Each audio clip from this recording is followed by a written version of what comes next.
বদরুদ্দিন উমর কারো কাছে শিক্ষক, কারো কাছে দার্শনিক, আবার কেউ তাকে দেখেন ইতিহাসের নির্ভরযোগ্য এক লিপিকার হিসেবে, যিনি কখনোই আপোষ করেননি নিজের নীতির সাথে। এজন্য অধ্যাপনা, পার্টি কোনোটি ছাড়তে দ্বিধা করেননি। প্রত্যাখ্যান করেছেন রাষ্ট্রীয়, বেসরকারি পুরস্কার, পদক। জন্মেছিলেন রোববার, একই দিন আলিঙ্গন করলেন মৃত্যুকেও। ইতিহাসের বই থেকে নক্ষত্র হলো একটি অধ্যায়, দেশ হারালো এক অদম্য মনন যোদ্ধা। একজন বদরুদ্দিন উমরকে একক পরিচয়ে ডাকা মুশকিল, দুঃসাধ্য বটে। যিনি ছিলেন কলমে লেখা বিদ্রোহ আর চিন্তায় জেগে থাকা এক অন্তহীন বিপ্লব। রেখে গেলেন এমন এক ভাষা, এমন এক স্বপ্ন, যা হয়তো কখনোই ছুঁতে পারবে না মৃত্যুকেও।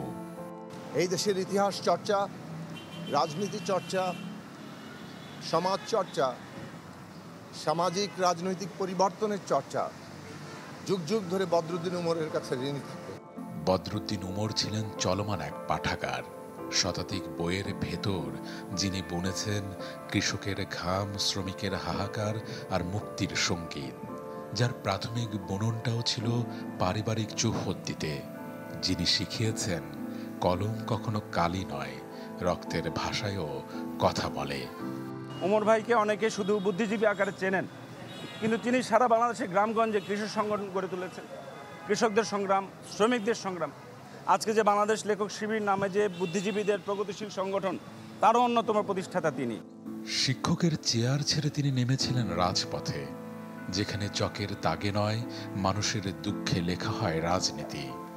ভাষা আন্দোলনের সময় তিনি ছিলেন উচ্চারণ, গণ অভ্যুত্থানে স্পন্দন, আর মুক্তিযুদ্ধে শব্দহীন অস্ত্র।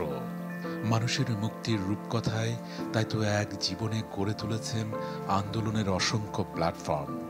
ওনার রাজনৈতিক বিশ্লেষণ সবসময় বাংলাদেশের পক্ষে, বাংলাদেশের জনগণের পক্ষে।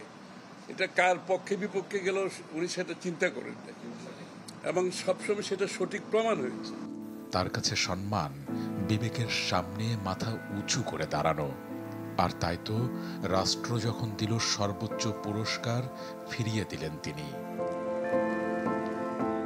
আজ বদরুদ্দিন উমর নেই, কিন্তু রাস্তায় যখন স্লোগান উঠবে, বইয়ের পাতায় যখন সত্য খুঁজবে নতুন প্রজন্ম, তখনই ফিরে আসবেন তিনি ইতিহাসের অনর প্রতীক হয়ে।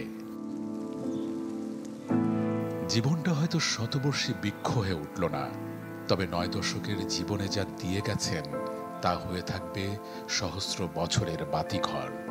লাল সালাম, কমরেড বদরুদ্দিন উমর। নীল মাহবুব, চ্যানেল 24, ঢাকা।